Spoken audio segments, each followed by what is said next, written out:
Hi, I'm Molly. And I'm Jamie, and this is our From the Pasture with Hired Hand podcast. As the owners of Hired Hand website software, we've been developing websites and creating internet marketing strategies for livestock breeders for the past 10 years. The majority of our customers are involved in the breeding of registered animals, such as Texas Longhorns, Highland cattle, horses, and white-tailed deer, where the pedigrees are very important. The From the Pasture with Hired Hand podcast examines many of the differences in raising pedigreed livestock for maximum profit. Join us and learn what we're covering today. On today's podcast, I'm joined with Jason Hardy from JH Cattle Co. in Lehigh. Am I saying it right, Jason? Lehigh, Utah? Yeah, that's correct. Lehigh, Utah. All right. So I was looking at your website before we hopped on video here today, and this is my question for you. I saw where on December 16th, so right before the new year, WS Vixen was 99.5 inches tip to tip. Have you taken her in again to measure her to see if she reached 100? No, I have not. She is actually at my partner's house in Oklahoma there. Okay, so she's in the warmer weather. She's in the warmer weather with Scott Pace. So he has a ranch there. And I actually have a ranch about a quarter mile from him. And she's out there with him right now. So, but nice. I do think she is definitely going to hit 100 here within the next probably month or two for sure. That's awesome. Would she be your first 100-inch tip-to-tip female in your herd then? Yes, she will be. I had one. I sold it was BR Poco Nova. I sold that to Dean Whitlock and Robert Vandeford. And she actually just hit 100 inches. So that would have been my first, but they bought her from me this last year. So nice. Yeah. So I guess a question would be too, why aren't you in Oklahoma at that ranch instead of in Utah during the winter? Makes a lot of sense. Everybody asks me that, but it's funny because I talked to Scott, and a lot of times, I mean, especially the last few days, we're warmer than he is. They've been in a deep freeze, and we've been in the mid 40s. I mean, it'll be at like 50 this week. I mean, it sounds warm right now, but obviously if it was summertime, we'd all be freezing. But yeah, no, I stay home here. The reason being is just my construction background and what we do. I wish I just did farm and ranch, but unfortunately, we all work and have real jobs too. So, I've owned a HVAC business for, I think, 21 years now. So I've been doing that a long time. And that's what really makes me all the money. So that's what lets you have your budget to play in the Longhorns, right? Yes, absolutely. I mean, the cows kind of pay for themselves, and they're just a fun hobby, but it's a hobby that's a lot of work now because with how large our herd is growing. So, well, let's dig into that. Tell us a little bit about how you got started and where you're at today. Man, how I got started, kind of goes back. Even when I was a kid, there was a guy down the road that had Longhorns, and we'd ride our bikes down the road and walk out to the lake and go fishing. I remember we had to walk through this field of Longhorns. We always just thought they were cool. That was when I was a kid. I just thought they were cool. Then we ended up renting a house right to the same field, and it ended up being Kent Bladen that had those Longhorns. And I just thought they were cool. I lived there for several years, and they were just cows that were just hanging out there. We're like, oh, sweet. Used to them in my backyard. Then I moved to where I currently live. Just moved a mile or so up the road, and I only have a couple acres here. But we decided to get some just beef cows, just some beef steers, And one of them actually died. And so being the guy I had him with at the time, we just said, hey, let's get something else. And I said, oh, I know I can get something. It's going to be a Longhorn or something or other, So we got it. And ended up getting talking to Kent. He just kept telling me, hey, keep that bull. I like that bull. He has potential, so I'm like, yeah, okay. So I ended up buying a few Longhorn cows once I decided to keep him. And from there, just kind of blossomed up to where we are today. I mean, it was almost unintentional, to be honest with you. But I've always just thought they were cool. And pretty soon we got some. And yeah, here we are with probably over 100 animals, I'd say, 100 to 100 plus. It's kind of hard to keep track of. We sell a bunch of young ones here and there. So who was the bull? Can I ask that? The bull, my first one, we named him JHCC Conceal This Tari. So came down off the Tari graveside, and on the top was a bull that Mark Hubble had bred called Hubble's Loaded Weapon. So it came down off of the concealed weapon line and stuff like that. So that was my first bull, and I kept him for a year or two, and I sold him to a guy in California. Actually, a guy I met at the National Finals Rodeo. We were just down there. We started talking cattle, and he wanted a Longhorn bull, and I said, well, I got one I'm going to sell. And he came here to Utah and bought him, and I assume he still resides in California somewhere, but that's my guess. But, nice. Yeah. Do you still have any of the other ones that you originally purchased when you started? No. I've since sold everything I originally purchased. I mean, I think I have one heifer that comes down off one of the first cows I've purchased, but that's it. And it actually goes back to that first bull I purchased too. So, but that's it. I mean, we all kind of grow up, or not grow up, but you kind of see what you buy originally, and when you first get in, I don't think most people have a clue of what you're doing. At least I didn't. I just buying cows because I thought they were pretty and cool horns, and then you start to dig into it and get, some people get more serious than others, but we got into it with all the pedigrees and everything, and now we're pretty deep into the Longhorn world, I feel like. So talk to me a little bit about that, how you kind of got in deeper to the breed. How did you learn the pedigrees? How did you figure out what you liked? Did you go to events? Talk me through that. Yeah, I guess, stuff I liked. I mean, we just, to tell you the truth, it was kind of silly when my very, very, very first started getting going. I'm watching Hired Hand, some of these sales, and I just watched the sales just to see what people liked, and then I started looking at the pedigrees, what people liked, and seeing okay, why do they like this? And I'd have to watch some of the cows, and I started bidding on some of the cows, and other people were, and then just started studying pedigrees, and that's kind of how I started. It was seeing what other people liked, and I feel like that's important. As much as you got to breed what you like, because they're your cows, and you have to stare at them every day. I feel like in the industry, if you want to stay alive and be long-term successful, you not only have to breed what you like, but what everybody else likes too.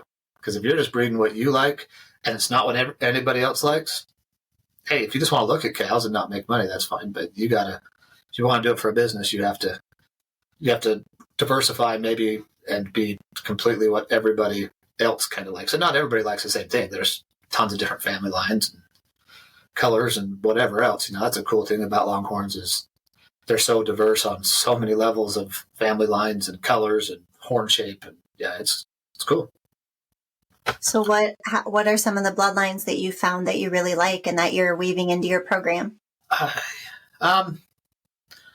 There's quite a few actually. A lot of the concealed weapon stuff we've really liked over the years. A lot of the catch it stuff, and just that whole family. Those Cowboy Tough. I mean, it seems like everybody's got Cowboy Tough there. Rio Grande is another great bull that we've found success with, and God, there's so many good family lines. I mean, the Hunts Command Respect. I think that family line has put out a lot of big stuff over the years. I mean, you can go back to, it's kind of funny. You can go back on some of these breeds or some of these animals and go back and look you'll find gunmen in almost every single animal somewhere, on the big ones. I had one heifer in particular, and I went back, and she went back to gunmen five different times as I continued to research back on everything. I was like, geez. So, I mean, that's just a cool bull. But I'd say with today, what we've kind of got into, we like the Vindicator genetics, I actually have a bull that's a Vindicator son we're breeding. I have another bull right now that's a Casanova Magnum son we're breeding. We have a Goldmine, which is a Catch It son. So, those are the type of genetics that we've been using. Like I said, I do find concealed weapon crosses well with a lot of stuff, especially that I have. I guess 20 gauge comes off of that, but I like the 20 gauge stuff too. So there's kind of some of the families we've incorporated, and I'm sure there's tons of others that are through the family lines of cows we have that I could find, but those are some of the big ones I like. So you mentioned when you were talking about how you got started, you mentioned that you used to watch some of the sales on Hired Hand Live. Do you remember what the first sale was that you ever bid in, or that you watched even? I remember watching the Bowman, I think it was the Bowman or the EOT herd dispersal or something they had. That was one of my first ones that I remember watching. I remember I bought a couple cows out of that there, one cow out of it or something. First sale I think I ever attended was the Colorado sale, which they don't have anymore, but that was my first sale I attended, the first time we consigned anything, which was funny. It was one of the first cows I ever bought, and I can't remember what it cost to consign. It was like $300, and she was nothing too special. She was like a 50-something inch cow, and we sold her for $600, and I was like, well, that sucked. But you live and learn. It's on what to buy and what to do. But there's a cow I bought at the Colorado sale, and I think I paid $500 for her, and she came with a calf. So it was, not back then. I'm just buying stuff just to buy a couple cows. But that cow paid for herself a million times. Like I bought her. She came with a calf. We sold the calf for $700 or $800. She was AI'd. She had another calf. Then we sold that calf for the same price. And then I used her, and we had planted embryos in her, and I got 2 embryo babies out of her. And then after so long, she was getting a little hard to put through the chutes, because of I was using her more as a recip than anything. And so eventually we just kind of sent her on down the road to the burger barn, and we got a ton of money on the meat, and then we processed her head. And I think we ended up getting $700 or $800 for her skull too. So I was like, you know what, that cow was awesome. She paid for herself every single way. So I can't ever discount some of those cows because they're really helpful. So, but if you look at today though, kind of back to the present, your animals that you consign are bringing substantially more when they sell now in consignment sales. Mm-hmm. Can you talk a little bit about how you've gotten to that point, or maybe advice for others who are trying to get to that point? Yeah, like for the next sale that we are going to and consigning to, we are going to the Legacy sale in March, and we have consigned a BCR Lucky Charm, but she's 4 years old, and she broke just about this much off of her horn. But anyway, she would be 96 inches, and her birthday is not until April. And so she'd be pushing almost 100 inches at 5 years old. That's crazy. Another great one is that Owens Bambina. I bought her, and we're turning to selling her. She's just a great all-around cow. She's 80 inches at 3 years old. that in itself I feel is a feat right there, hard to even get to, especially at such a young age. So some of our consignments are pretty cool we got coming up. But getting there, I've spent some good money on some great cows, I'd say. And there's other cows I bought and I liked, and I got good deals on things. There's cows where I was like, wow, I thought she was going to sell for a lot more. And, we've turned around and sold babies off them, and they're great. And I've spent money on cows, and, they haven't panned out. But the best advice I'd give to breeders is buy cows that you can afford. Don't spend your life savings to go buy a cow, but buy what you can afford that's the best. I don't think the quantity is necessarily as important as the quality, but still do what you can. If somebody's dream is to have 100 cows and that's what they want, they do that. If you just want to move cows. But like I said, if you want to be actively involved in the Longhorn world and feel like you're going to be on the competitive edge with some of these big breeders, just do your best and buy what you can afford and breed to. AI is probably one of the best tools that these people can use. And it doesn't always take. We just AI'd, 4 cows. I got 1 pregnancy, and so we just did the other 3 again, and I don't know if they even took. But, if you can use that and breed to great herd sires, that's one of the things I look for as when I go through these sales and I'm looking through the catalog or on Hired Hand Live, and I'm looking at all these auctions, is I'll look at that. Well, the maternal side is super important, but one of the first things I ever did was look at the bull and be like, hey, do I know who the herd sire is? Or do I know this family line? Because if I don't know it, it doesn't mean that other people don't know it. But I feel like I've studied these enough. And so, yeah, looking at pedigrees is huge. And that's one thing. You can go back and, I've got cows out of their dams that are, say, like 90-something inches, and they didn't turn out. They just turned out to be like a 50, 60-inch cow. It's like, how did that work out? I mean, you've got huge horn genetics all the way through your pedigree, and then here you come mediocrely. But there is other times that you can just get a huge horn explosion just by crossing the right genetics and family lines too. So, do you think that it's harder to be a breeder where you're located? Do you think it's harder to have those high dollar sale animals, or make the purchases that you want to make? Yes.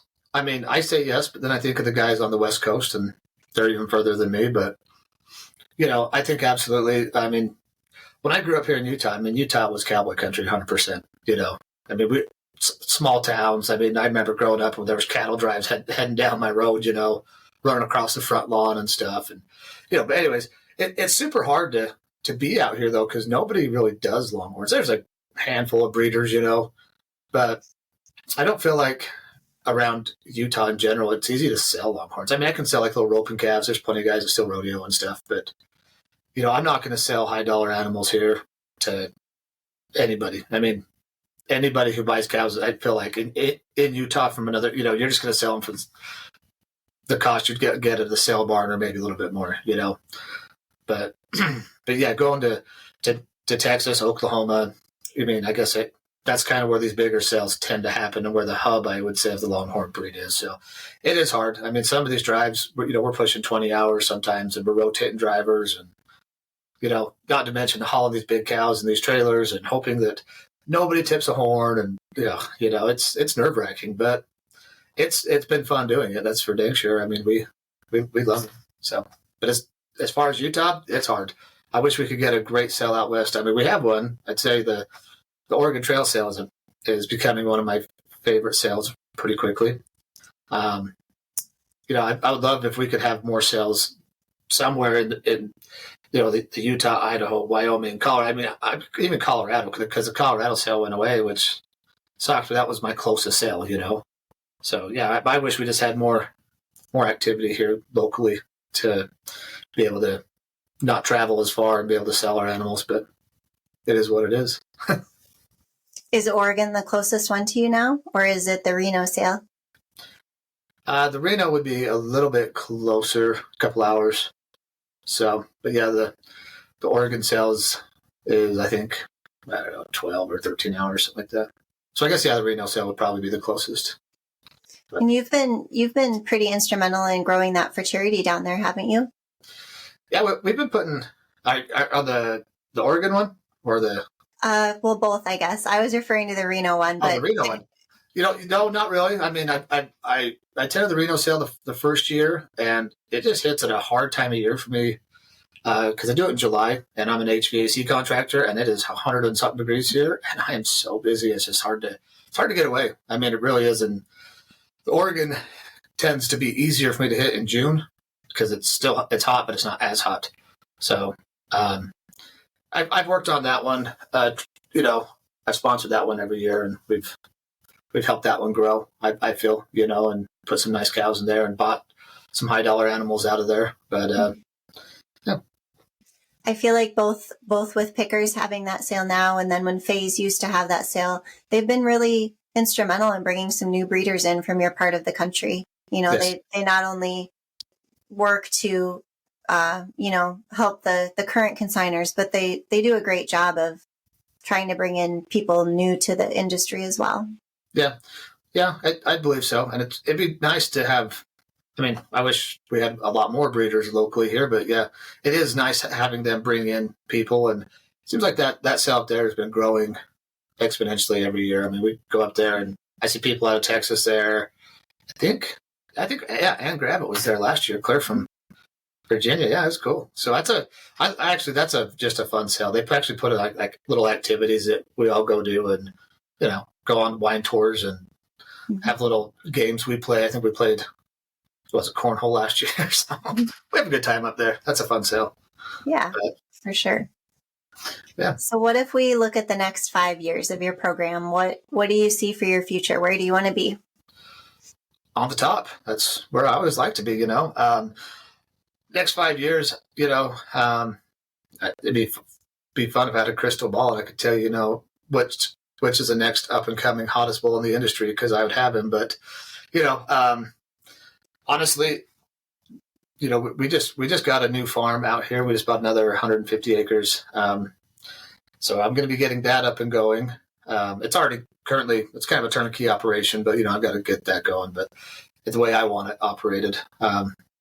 Yeah, I guess we're just going to keep on cranking away at the Longhorn world, and I think we want to have some of the best cows out there and the best bulls. And I don't really have a good embryo type program out here because nobody around me does IVF, but there is somebody that's starting to do it. So we're going to see how I got a guy that'll do conventional flushing for me, and we have done that on one cow, and it turned out we ended up getting one pregnancy off what we got out of the embryos. But yeah, I would say I'd say in 5 years, yeah, I'm hoping that honestly we're kind of at the top of the game. I mean, that's what I strive to do, and everything I do is be the best at what we're doing. And so if I do anything, I'm not going in halfway, I'm going to do it all the way and everything I can. So, are you going to expand into any more states besides Utah and Oklahoma, or are those kind of your two for now? That's kind of my two for now. I mean, I was talking to a friend the other day about possibly picking up another ranch in Texas. So, but funds get limited when you start buying in so many states. You're like, all the insurances and just everything, all the operating costs, so.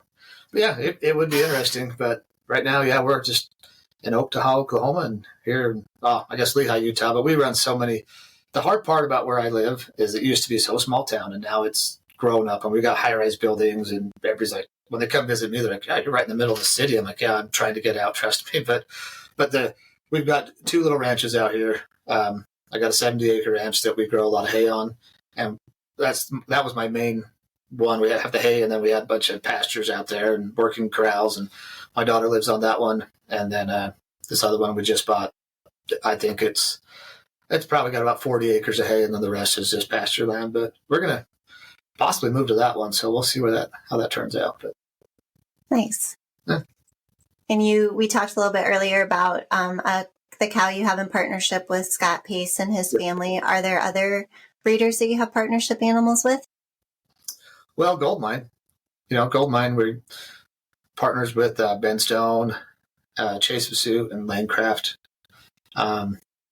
So that's a cool partnership, and I'm actually excited about that because now Goldmine's always been here in Utah for the most part, and Scott helped make a great name for him, and the bull did great on himself. I just got sent something the other day off of Arrowhead, showing the bulls of 2015. And Goldmine was at the very top of the class for the most animals in the club, 70, 80, and 90, So to me, I thought, well, that's pretty cool. And there's some big name bulls on there too. And it's like, makes me happy to see the herd sire that I've been breeding for the last 3 or 4 years at the top of his class.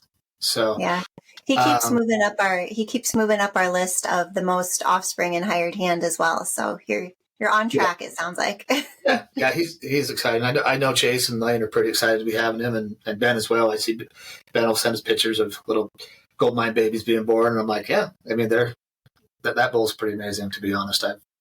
I feel pretty blessed to be part of that partnership and that group of guys, and just have what we have with him. So as long as we're talking about bulls, if you had to pick your all-time favorite Longhorn bull, dead or alive, any breeder, who would you pick?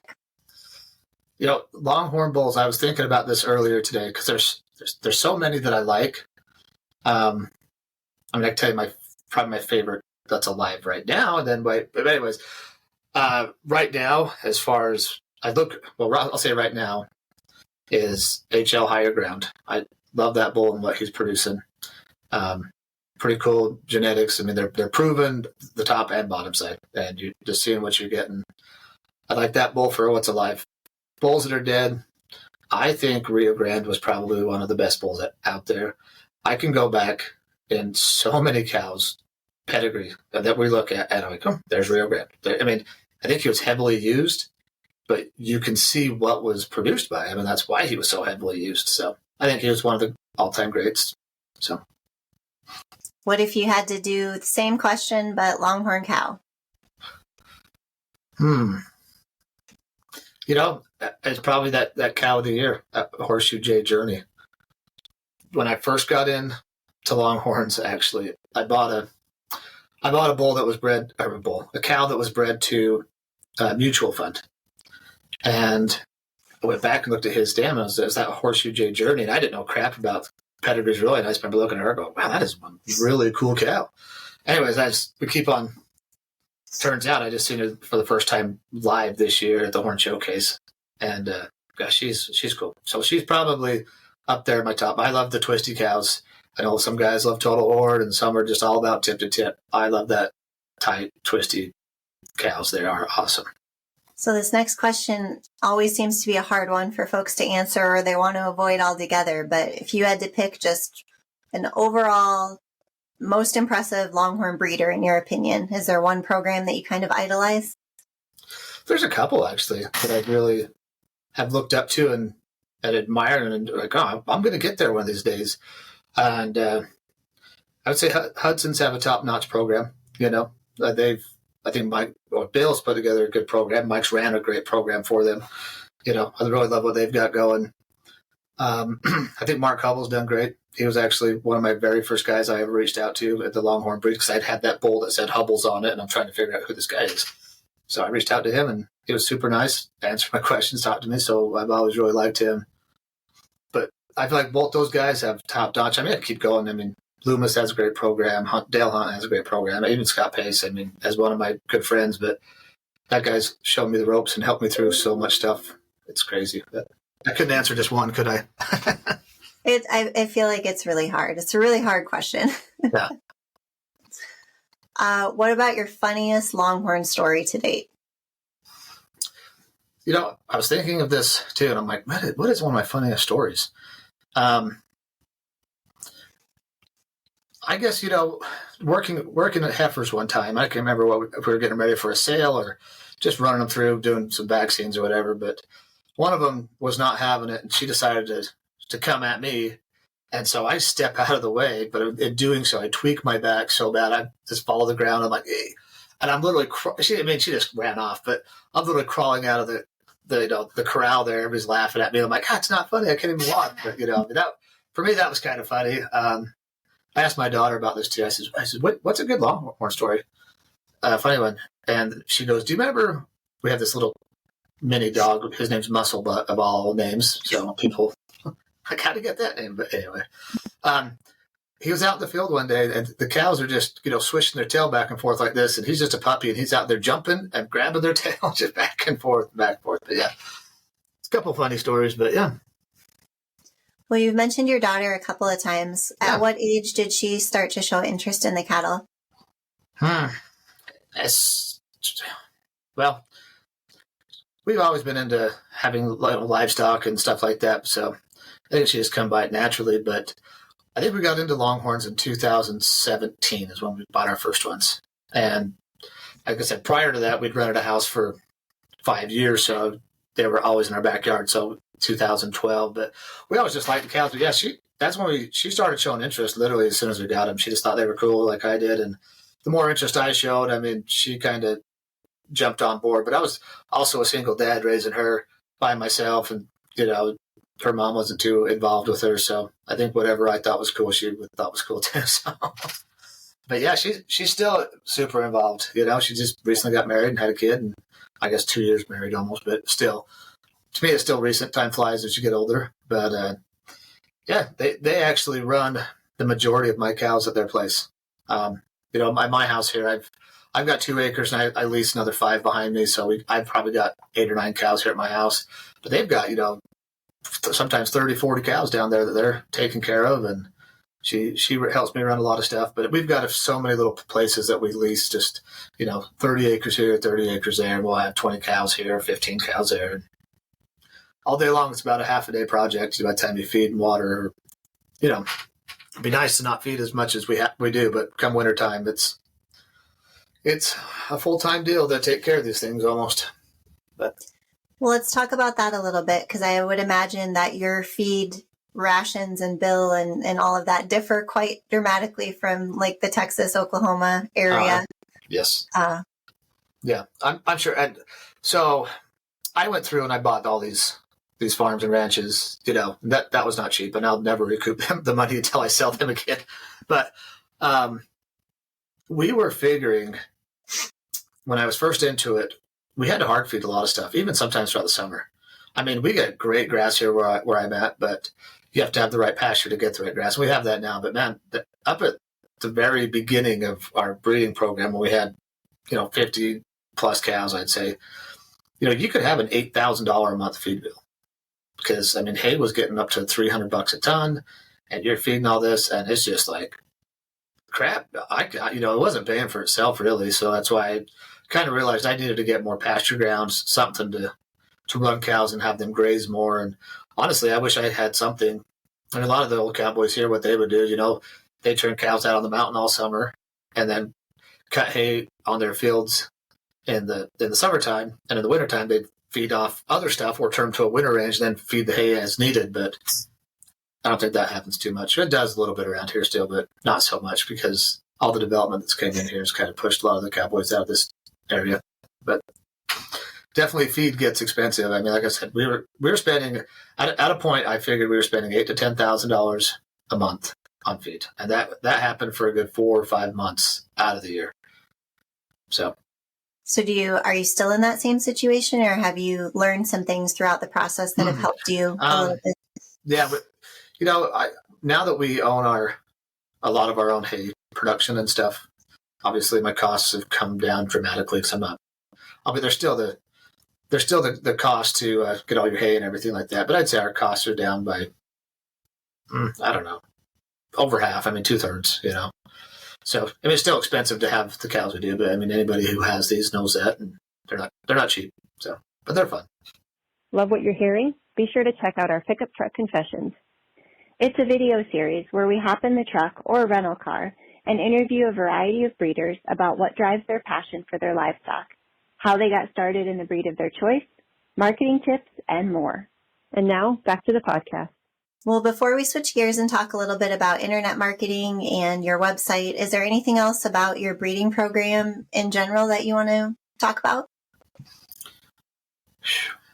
My breeding program, I don't know.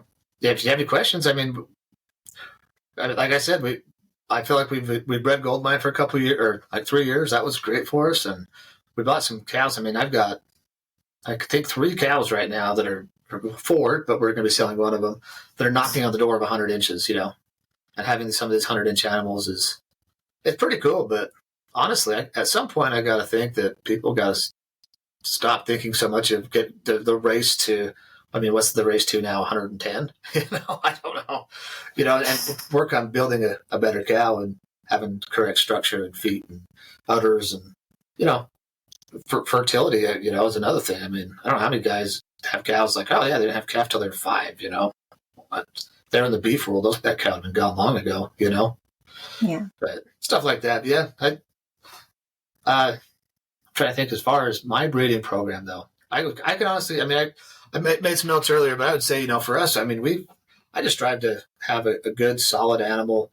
It's not always about all the tip to tip or whatever. I just want to have the best, colors great, pedigree's great, horns are great, but, for the life of the animal, have them built right, and have some good feet and be able to raise a calf.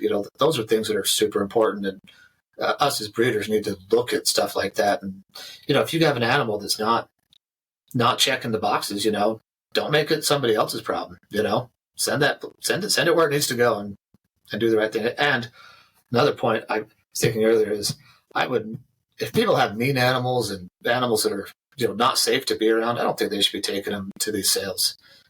I know cows get worked up at sales. They got a big long trailer ride, they're in pens. If somebody really knows they got an animal that shouldn't be there, like just, do what's right and get rid of the dang thing. So. What about, do you have any other advice that you would give folks, particularly related to if they're maybe in your part of the country, kind of outside of that main network area, in terms of getting started or, just being brave about raising something different? Yeah, I mean, out here it's tough. I mean, like seriously, like where we live it's hard to buy land. Because you're going to spend so much. I've told some people what we've got to pay per acre out here, and it's so ridiculous. I mean, it's hard unless you have inherited money or land to do something like this to get started. But I mean, certain things I will tell like new breeders, is to get the correct equipment. Like when I got in, I didn't even have a chute, little did I know anything like that. And so I started looking, I'm like, okay, it's a regular squeeze chute. That's not going to work for me. And so I had to research and check out like, there's a longhorn chute, so we had to find that. So I'd say, get the right equipment. I made this mistake too. I bought a stock trailer, but it wasn't tall enough. It wasn't wide enough. So I got to put the horns through the roof, stuff like that. So little things like that. It's going to save you tens of thousands of dollars down the road. Don't buy a crappy chute. Or little panels you put together or something like that, spend the money and buy like a PNC or a Joe chute. I own both chutes. They're both fine. So I don't own any of the other ones, but, and spend the money and get a decent trailer. That's huge too. You don't want to just buy one and then sit on it. So, but having the right stuff, make a good relationship with a vet, that you can work with and trust and, get good sound advice. That's huge too, because I did find out here in Utah, there's almost no cattle vets. There's like 2 guys that I've been able to get to work on cows, and there's still horse vets and stuff, but it's hard. And we have spent so much time learning it to do, vaccines, but even just doctoring cows that have, buggered up their feet or got wounds or whatever, you become your own vet. You get into this, and it's pretty intense sometimes. I've had to pull a couple calves. That's been fun. But yeah. Well, all good advice, I feel like. Yeah. All right. Should we talk about the internet and marketing a little bit? Yeah. All right. What do you think the average time is that you spend looking at cattle websites in a week? Depends on the week. Depends what sales coming up. To be honest, I think I look at hired hand, the sales more than I do any one particular person's website, because first off, I get to see what cows are coming up for sale, and then it'll drive me to their website. And then for a lot of times there, I'm like, oh man, then I get lost in somebody's website and this and that. But sometimes it's only like a few hours, or maybe a week, or maybe an hour. Sometimes I get lost and I'm like, I spent probably 10 hours looking at cows and pedigrees this week, but yeah, just is what it is. We love it. And like I said, I think the more you research and more the better off you're going to be anyway. So when you know a sale's coming up, and like you said, do you go to look at the PDF of the sale catalog first, or do you go straight to Hired Hand Live and start just looking at the listings there? I think I actually use Hired Hand more than I do the catalog. Are you a note taker though? Once you get your printed catalog, are you putting everything you learned online into your notes, or no? It's all right there. It should be. No, I make a couple notes. Like sometimes I'll put a check mark or a star or something, or I'll highlight, something in the catalog, like, oh, I like who she's bred to, or this and that. But yeah, for the most part, I kind of a cow nerd, and I spend enough time studying these things, and I remember a lot of stuff. I'll look at stuff like, oh, they're bred to this bull. I got to remember to keep an eye on this one, or I really love the family this line, blah blah blah. But yeah, I do think I use Hired Hand more than the catalogs. So, do you remember the last sale that you looked at on there? Well, the legacy sale's on there, so I've been looking at that, trying to see if my cows are getting any pre-bids, which they have a couple, but Hired Hand is doing the monthly sales too, so I've kind of been keeping an eye on that. There was just another We're still sale. waiting to see your form come through to submit an animal to that sale. Yeah, well, we'll have to get together and do it, because I've got a grundle of cows, and I definitely need to move a couple. But yeah, we just actually bought one on Hired Hand on that sale. Randy Murray, and I'm trying to see the Sillers and whoever else was in there. Mm-hmm. So yeah, we just bought one I think of those. that was called the unveiling, right? The unveiling. Yeah. Do you have her at your place yet, or are you waiting to get her? No, we actually bought this cow from Andrea Siller, and we were messaging today about it. So I think she is coming tomorrow to my place. So, Perfect. yeah. So when you were looking at those last few sales, whose website did you get taken to, or if you have looked at some individual breeder sites lately, who have they been? Well, the Sillers, that's one that we just bought some stuff from. Sites I've been to lately, let me see, I was on Dale hunts not too long ago, looking for some higher ground stuff. Same with Torkelson's and also the Hudsons. So some of those guys, that's kind of the websites I recall right off the bat. Obviously visiting my own website, just making sure it looks okay. And another one, I think you guys probably do it too, is Arrowhead. I tend to spend a good amount of time on Arrowhead, just researching animals, seeing who's what and what cows have produced what and what bulls are new and up and coming, and just nerding out on cows, I guess. So, I feel like that's a good one to nerd out on. Yeah, it is. What if we talk about social media? What's your go-to social media for also researching and finding animals? Well, much as I hate Facebook, probably Facebook is one I use the most. We get on some of the like Longhorn friends and stuff like that. And, see that. So that, and if ever I post anything, I do it on there. My daughter runs social media on Instagram, so she posts that stuff on there. But I guess it depends your age. Anytime I've got some high school kids that work for me, I tell them I have a Facebook, and they're like, "Hey, you're old, got to get on Instagram or something." I guess it's more of a younger generation, but I'm sure people have both. But that's why my daughter does the Instagram, because I don't have one of those and not quite sure how to use it. So, yeah. I feel like Facebook is definitely, like you said, you have to be involved there if you want to, have a name in the industry and move cattle that way. Instagram's great for the pretty pictures and the funny reels related, but I'm not sure how much it aids in the actual sale. Yeah. And it's funny because I actually got rid of Facebook a couple of years ago, but then I was like, I need to, just for social media. I mean, that's just the way the world is, and it seems like you have to have that to be part of the cow world. I guess you don't have to have it, but it sure helps.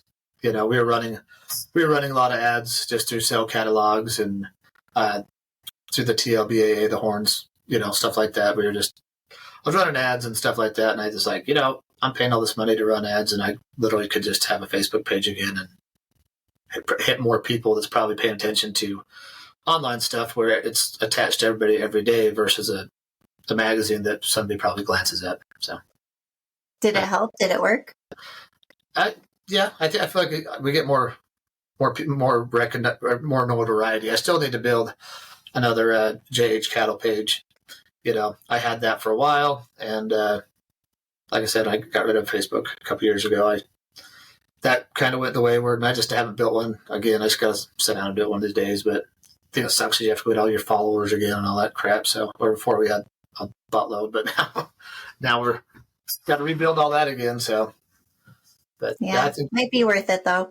It probably would be. Like I said, I think honestly, social media is, I'm not that old, but it seems like that's the way to do stuff in all reality for most of the advertising online. And, like I said, sale catalogs are great and people love them. But I remember people telling me back in the day, like, oh, we used to get, sale catalogs, or if I wanted to see an animal, they'd send me pictures in the mail of what an animal would look like. I'm like, geez, I can't imagine doing that now, Right. Or sending. Yeah.